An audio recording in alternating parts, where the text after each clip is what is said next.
भी लिखी लो यार। नहीं लिखूंगा, हट। चलो राजेश जी, मैंने नाम बता दिया, तुम लिख देना, ठीक है ना। अगले पॉइंट पे आते हैं। अगले यूट्यूब इंडिया के लिए इतना इंपॉर्टेंट नहीं बनेगा। यूट्यूब इंडिया के लिए वैसे कल हम देख भी रहे थे, इनका लेक्चर सुन भी रहे थे, गुंजन सोनी। अब भैया हम तो यूट्यूब पे ही हैं, तो हम कल इनके बारे में रिसर्च भी कर रहे थे कि मैडम यूट्यूब इंडिया की एमडी बन गई हैं, पता किया जाए कैसी हैं, क्या पढ़ी लिखी हैं, क्या इनका मतलब अनुभव तो बहुत बड़ा होगा ना। तो गुंजन सोनी जी आइए मैडम, प्रणाम। हम भी यूट्यूब पे हैं, व्यवहार तो मेंटेन होना चाहिए ना। मैडम चाय कुछ कॉफी पूछ ले, हैं हमारा इनसे तुम लोग परिचय करवा देना। गुंजन जी अब बहुत जरूरी हैं, चाहेंगी तो भैया हम लोग की दुनिया चलती रहेगी, हैं नहीं चाहेंगी मैडम नाराज मत होइएगा यार, सुबह सुबह चाय पी लिए, गुंजन जी से अपनी बात चल रही, बहुत ज्यादा इंपॉर्टेंट।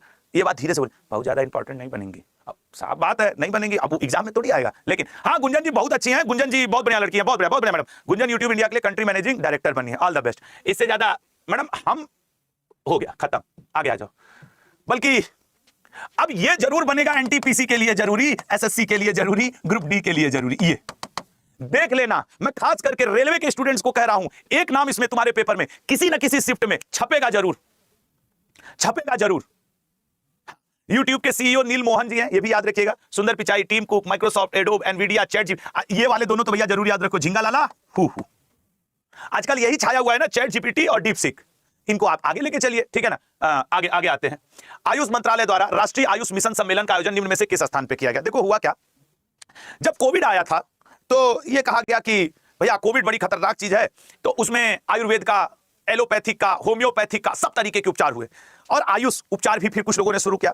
भारत सरकार ने उपचार की एक बहुत ही प्राचीन विधि, आयुष विधि का एक तरीके से पुनर्जागरण किया है। इसलिए भारत सरकार ने अपने देश में आयुष मंत्रालय का गठन किया। आयुष मंत्रालय का गठन कब किया? पहला क्वेश्चन स्टैटिक जी के 2014 में किया था, 9 नवंबर को किया था। ये मुझे याद क्यों रहेगा, हम ये तो भूलते ही नहीं है। रीजन है 9 नवंबर मेरा बर्थडे है।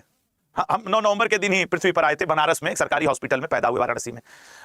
अभी भी मैं तुम लोग को एक मजेदार बात बताऊं कि मैं जब बनारस वाराणसी अपने घर जाता हूं तो उस सरकारी हॉस्पिटल में, अब वो हॉस्पिटल तब से ही चल रहा है भाई, उस रूम तक भी टहलते घूमते स्कूटी से जरूर जाता हूं। और अगर मेरा कोई दोस्त बनारस घूमने आया है तो मैं उसको उधर से गुजरना पड़ता है, वो रास्ते में पड़ता है, तो मैं बोलता है वो रूम, वो खिड़की दिख रही है, तो बोलता हाँ हमारे उसी में हम पैदा हुए हैं। हम बताते हैं उसको ये बात बड़ी खुशी से। खैर, तो 9 नवंबर 2014 को इसका गठन हुआ। आयुष आधारित स्वास्थ्य सेवाओं को बढ़ावा देने के लिए महाराष्ट्र के लोनावाला में, बहुत अच्छा पर्यटन स्थल भी है, ठीक है ना, महाराष्ट्र के लोनावाला में जो हम लोग के केंद्रीय आयुष मंत्री हैं सर्बानंद सोनोवाल जी, ठीक है ना, पहले पिछले वाले गवर्नमेंट में जहाज रानी मंत्री थे, सर्बानंद सोनोवाल जी। सर्बानंद सोनोवाल जी फिलहाल इस मंत्री पद को धारण करते हैं, केंद्रीय आयुष मंत्रालय है, और वो यहाँ लोनावाला, कितना अच्छा, देखो इतनी गर्मी पड़ रही है, सब मंत्री पहुंच के लोनावाला, वाह वाह वाह, आयुष से उपचार कराओ। इधर जिस आदमी को लू लग जाए, वो ससुरा मेन रोड पे 40-45 डिग्री में फटफट फटफट तड़फड़ा रहा है, इधर बढ़िया पर्यटक प्लेस है लोनावाला, माननीय मंत्री जी पहुंच करके बता रहे हैं कि आयुष के थ्रू आप उपचार कराइए। आजकल हो यही रहा है, जैसे भारत पाकिस्तान को लड़ना है, लोग कॉफी का मग ले लिए, न्यूज चैनल के स्टूडियो में बैठ गए, एसी रूम है, हाँ राफेल को छोड़ दिया जाए तो ग्वादर बंदरगाह तो नष्ट हो जाएगा। हाउ पाकिस्तानिया सब बहुत नालायक हैं, उनके पास कुछ नहीं है, एक चीज है, कौनो बात होगा परमाणु बम पटक देंगे।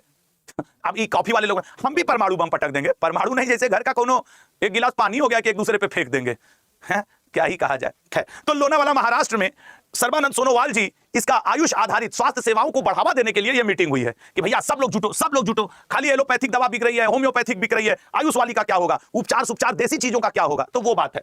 अब याद रहेगा कि लोनावाला में बढ़िया एकदम प्राकृतिक हवाओं के बीच में पहुंच के बढ़िया पर्यटन प्लेस पे इन्होंने आयुष मंत्रालय, राष्ट्रीय आयुष मिशन सम्मेलन का आयोजन किया है, ठीक है ना, तो ये याद रखेंगे।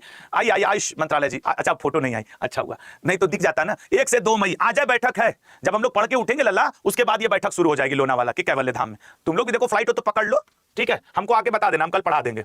तो ये है आयुष। अन्य बैठक देख लो, वर्ल्ड इकोनॉमिक फोरम का तो फिक्स है कि दावोस में दाब दिया जाता है, ठीक है ना, तो ये आपको याद रखना, ये इंपॉर्टेंट है। पहला अंतरराष्ट्रीय ओलंपिक अनुसंधान सम्मेलन गांधीनगर, ये इंपॉर्टेंट है लल्ला। अभी साउथ वेस्ट वायुसेना का कमान का है गांधीनगर, यहीं से आ रहे हैं ना तिवारी जी, आपके कौन से, नर्मदेश्वर तिवारी जी, वायुसेना उपप्रमुख। भारत के पहले बृहद भाषा मॉडल, ऐसे क्वेश्चंस को समझ लिया करो, आसान हो जाएगा। आजकल चैट जीपीटी चल रहा है, तुम कहोगे हाँ सर, उसमें कुछ भी बोलिए, मार छाप के रख दे रहा है एआई की मदद से चैट जीपीटी। तो भारत सरकार ने निर्णय लिया कि हम भारत की सभी सांस्कृतिक और ऐतिहासिक, सांस्कृतिक और जितनी भी भाषा हैं, उन सभी को, सांस्कृतिक विरासत को भारत के हम संरक्षण प्रदान करेंगे। बहुभाषावाद, ठीक है ना, जो बहु भाषा है भारत की, बहु मतलब मल्टी लैंग्वेज, उनको। इसके लिए भारत सरकार ने जब देखा कि दुनिया एआई के फील्ड में कूद गई है, तो भारत भी बोला कि यार हम काहे पीछे रहे भाई, आर्टिफिशियल इंटेलिजेंस, हम भी एआई के फील्ड में कूदेंगे, हम भी एआई के फील्ड में कूदेंगे। इसके लिए भारत सरकार ने राष्ट्रीय एआई मिशन लॉन्च किया। यही चीजें देखना एग्जाम में भारी पड़ेंगी। मुझे नहीं पता आप करंट अफेयर में किस तरीके से क्या करते हैं, लेकिन कुछ लाइनें ऐसे जरूर होती हैं जो आपसे पूछ देगा। राष्ट्रीय एआई मिशन, या हो सकता है यहां पे भारत वर्ड का प्रयोग करे। यह भारत सरकार ने लॉन्च किया। कब लॉन्च किया था सर? 7 मार्च 2024 को, 7 मार्च 2024 को इसको लॉन्च किया। लॉन्च करने के बाद भारत सरकार ने कहा भारत की सांस्कृतिक विरासत और भाषा को आगे बढ़ाने के लिए क्या कर सकते हैं। तो हुआ कि अरे कर क्या सकते हैं, ऐसा करिए कि वो निकालिए, जैसे ठेका देने के लिए बोली लगती है, एक भारत का ना लार्ज लैंग्वेज मॉडल बनवाइए। तब भारत सरकार बोली लार्ज लैंग्वेज मॉडल कैसे बनवाएं, चैट जीपीटी जैसा। हुआ कि ठेकेदारी के लिए बुलाइए, जो इसका ठेका ले लेगा करवा देंगे। प्राइवेट लोग प्राइवेट संस्थानों से करवाते हैं।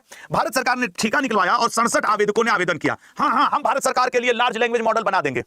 तब बेंगलुरु की कंपनी सर्वम एआई को ये ठेका दे दिया गया, भाई बना दो। सर्वम एआई कहा पैसा कुछ दोगे तब ना बनाएंगे। भारत सरकार बोली राष्ट्रीय एआई मिशन जो हम 2024 में लॉन्च किए थे, इसके लिए हमारे पास 1,03,000 करोड़ रुपया मौजूद है, इसी में से तुमको पैसा देंगे। ये हमारा बजट है अगले 5 साल के लिए, अगले 5 साल 2024 से लेके 29 तक, अगले 5 साल के लिए ये हमारा बजट है और इसी में से तुमको पैसा देंगे। जल्दी से 6 महीना के अंदर भारत की सारी सांस्कृतिक विरासत और बहुभाषा के लिए एक बृहद भाषा मॉडल बना दो। सर्वम एआई एकदम क्लियर हो गया कि राष्ट्रीय एआई मिशन कब लॉन्च हुआ। ये सर्वम एआई एक संस्था का नाम है बेटा, जिसने 67 आवेदकों में से एक अपना आवेदन किया था। इसको भारत सरकार ने ठेका दे दिया कि तुम जल्दी से हमारे अगले जो हमारा एआई मिशन है उसको पूरा करने में मदद कर दो। सबको क्लियर हो गया? सभी को क्लियर हो गया लल्ला? आओ अगले क्वेश्चन पे। तो सर्वम एआई, ये भारत सरकार के लोग पहुंचे हुए हैं और कहे भैया ले लो पैसा रुपया बना दो। चलो अगले क्वेश्चन पे आते हैं, ठीक है ना। तो ये अच्छा, ये जो चीजें यहाँ पे हिंदी में है, एक लोग कह रहे सर अंग्रेजी में भी लिख दीजिए, लल्ला ये लो, वही सब चीजें अंग्रेजी में भी पीपीटी में है, खत्म हुई बात। तो देख लिया करो, बाकी ठीक है। अब भारत में प्रथम देख लेते हैं। ग्रामीण क्रिकेट लीग शुरू करने वाला पहला राज्य बिहार है सर, ठीक है ना। और गली क्रिकेट शुरू करने वाला महाराष्ट्र है। हाइड्रोजन ट्रांसपोर्ट पाइप विकसित करने वाली भारत की पहली कंपनी टाटा स्टील है। पंबन ब्रिज नामक भारत के पहले वर्टिकल लिफ्ट ब्रिज का उद्घाटन रामेश्वरम में मोदी जी ने किया। सम्मान पूर्वक मरने के अधिकार के लिए कानूनी ढांचा बनाने वाला राज्य कर्नाटक है। अच्छा, आर्टिकल 21 जिसमें पर्सनल लिबर्टी है, जीने का अधिकार है। एक क्वेश्चन पॉलिटी में बहुत अच्छा पूछता है कि क्या जीने के अधिकार में, जीवन के अधिकार में मृत्यु का अधिकार शामिल है? मृत्यु का अधिकार शामिल है तो नहीं, जीने के अधिकार में मृत्यु का अधिकार नहीं शामिल है। यह बात याद रखिएगा, ठीक है ना भैया। देखो कोई संगीता नाम की है, उनका आज बर्थडे है और 2-3 लोग हैं बधाई दे रहे हैं, तो भैया आपको भी बधाई। संगीता जी आपको हैप्पी बर्थडे। और जो लोग बार बार बधाई दे रहे हो, लल्ला हो गई दोस्ती, थोड़ा पढ़ लो, ठीक है ना। संगीता जी आपको हैप्पी बर्थडे बेटा, ठीक है। अगले क्वेश्चन पे आते हैं। तो मैं देख रहा हूं एक ही क्वेश्चन पे बार बार। राजा रवि वर्मा की 177वीं जयंती किस दिन मनाएंगे बताइएगा। राजा रवि वर्मा आधुनिक भारतीय चित्रकला का जनक।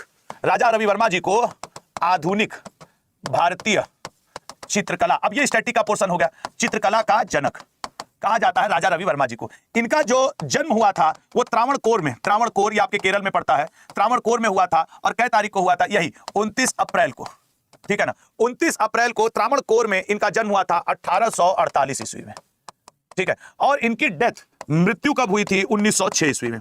ये मैं क्यों बता रहा हूं, क्योंकि ये आपको यहां क्लियर हो जाएगा कि जब ब्रिटिश हुकूमत चल रहा था उस समय राजा रवि वर्मा जी छाए हुए थे अपने चित्रकला के लिए। इन्होंने चित्रकला में लिथोग्राफी का प्रयोग किया। लिथोग्राफी, पहले भारतीय जिन्होंने लिथोग्राफी या तैल चित्रों के प्रयोग के लिए, तैल चित्रण के प्रयोग के लिए जाने जाते हैं। और इसी 29 अप्रैल को इनका क्या मनाया गया है? आपके जयंती मनाई गई है। अच्छा, बहुत इंपॉर्टेंट, इनसे राजा रवि वर्मा के नाम पर, राजा रवि वर्मा के नाम पर बुध ग्रह का क्रेटर, बुध ग्रह के एक क्रेटर का नाम रखा गया है। क्रेटर का जैसे नहीं होता, कुछ का नाम रखा गया।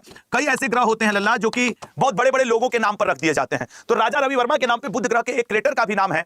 और इनकी जो प्रमुख वो है, जो कहा जाता है कृतियां चित्रकला, उसमें देखो एक है जटायु वध, इनकी पेंटिंग्स का नाम, ठीक है ना, जटायु वध।